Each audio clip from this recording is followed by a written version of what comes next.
Olá, pessoal, tudo bem? Bom, nessa semana nós vamos fazer uma produção de texto, né?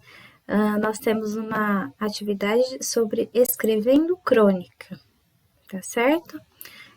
Hoje eu trouxe uma crônica da Marta Medeiros, uma escritora de muito sucesso, tá? Uma escritora brasileira de muito sucesso, e uma crônica de um assunto muito atual também, né? Como vocês sabem, a crônica trata de assuntos do cotidiano, nada mais atual e do nosso cotidiano como a pandemia, né? Então, essa crônica é uma crônica que trata sobre a pandemia, foi escrita no ano passado, tá?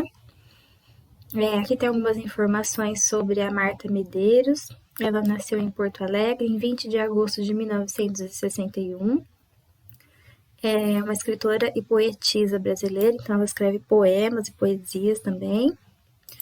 É conhecida como uma das melhores cronistas brasileiras, né? Então as crônicas dela são muito famosas, muito boas. Entre suas obras mais conhecidas estão Divã, Doidas e Santas e Feliz por Nada. E olha que interessante, seus livros já ultrapassaram a marca de 1 milhão de exemplares vendidos. Então, ela tem um sucesso muito grande realmente. Vocês perceberão que se trata, né, a crônica que nós vamos ler agora, se trata de uma crônica jornalística. Como vocês sabem, a pandemia é um assunto que está em todas as notícias de jornais, em toda parte, né, pelo Brasil, pelo mundo todo.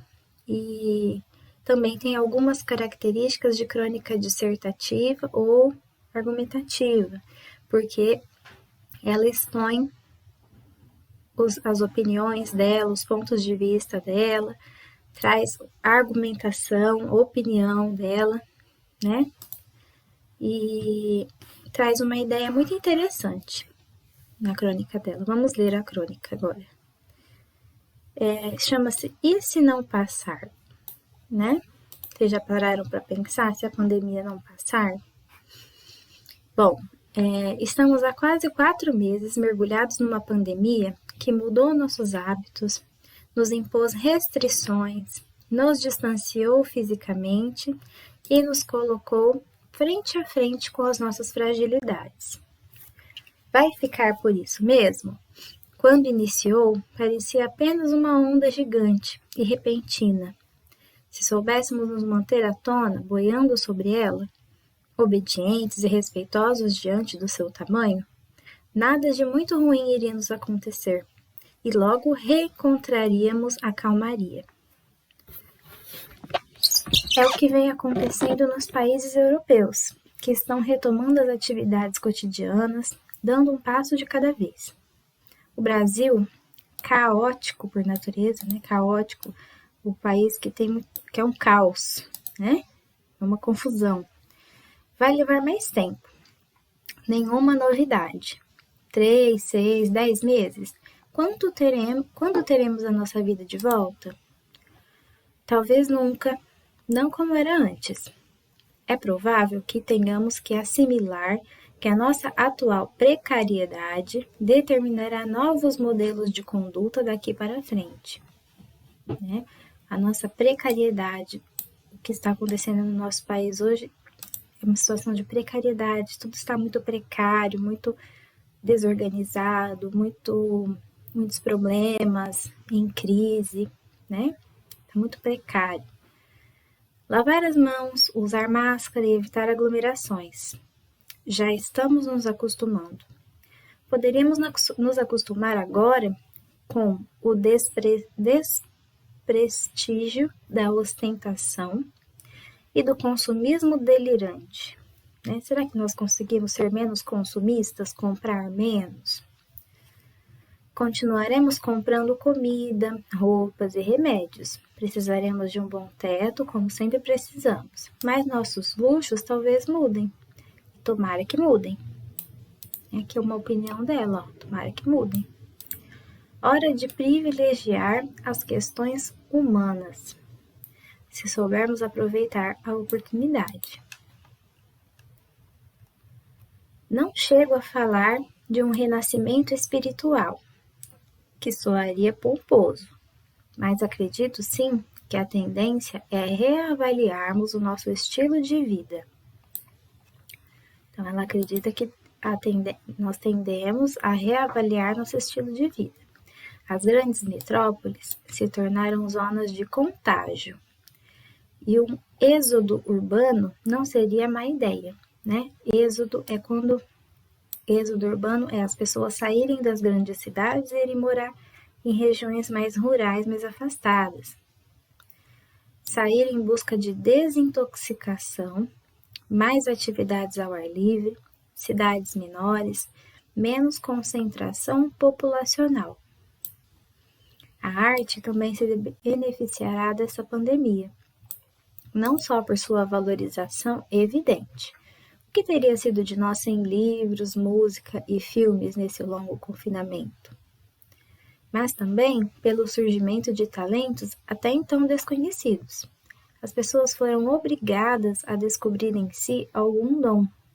Artes manuais, gastronomia, desenho digital, colagens, fotografia, vá saber quantos outros, né? A expressão artística poderá ser a nossa grande contribuição à humanidade.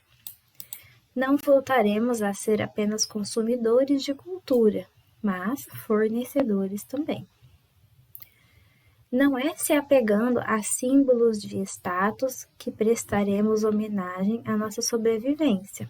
Então, ela fala que não é se apegando a símbolos de status que prestaremos homenagem à nossa sobrevivência, e sim expandindo a nossa criatividade, encontrando os amigos, bebendo e comendo com eles, namorando, celebrando as sensações e não as aquisições. As aquisições são as coisas que podemos comprar, né? Os nossos bens materiais. Na opinião dela, não. Nós temos que vamos privilegiar sensações. Utilidades práticas seguirão bem-vindas, mas as utilidades emocionais é que definirão o nosso bem-estar. Meditação para dormir melhor, leitura para mais autoconhecimento, empatia para reduzir desigualdades, já que esta crise é inevitável. Que a gente, ao menos, transforme o nosso espanto em sabedoria. Né? Esse texto da Marta Medeiros, como eu disse para vocês, foi escrito no jornal O Globo, né? Em São Paulo, foi dia 28 de junho de 2020. Então, muito próximo de nós, né? Menos de um ano foi escrito esse texto. E ele está disponível no site do jornal O Globo, né? Foi acessado aqui dia 18 de maio de 2021. Bom, tem algumas atividades e eu gostaria de ressaltar para vocês que elas devem ser feitas rapidamente. São respostas não muito difíceis, não muito longas, tá? A intenção nossa é refletir sobre esse texto, nos inspirar nele para escrever uma crônica, tá? A intenção aqui é vocês escreverem a crônica. Então, as atividades deverão ser feitas rapidamente. Justifique o título dado à crônica acima. Então, você vai justificar, né? Por que ela deu o título de E se não passar? Ela tem certeza que vai passar? Nós estamos em momentos de incerteza, né? Fica difícil.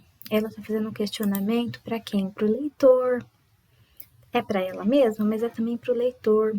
É para o leitor refletir sobre o assunto, né? Quando você faz uma pergunta para o leitor, para quem vai ler, você espera que a pessoa reflita e pense sobre o assunto, né? Bom, o que você pensa a respeito do questionamento presente no título? Então, uma resposta pessoal. O que você pensa sobre essa pergunta? E se não passar? Questão 3. Qual a finalidade de tantas interrogativas presentes no texto? né? Durante o texto, e não só no título, ela faz bastante questionamentos, bastante perguntas, né? Interrogativas. O que você pensa sobre isso, né? Qual a finalidade? Para quê? Qual o objetivo de fazer perguntas? Né? Muito parecido com a questão 1. 4.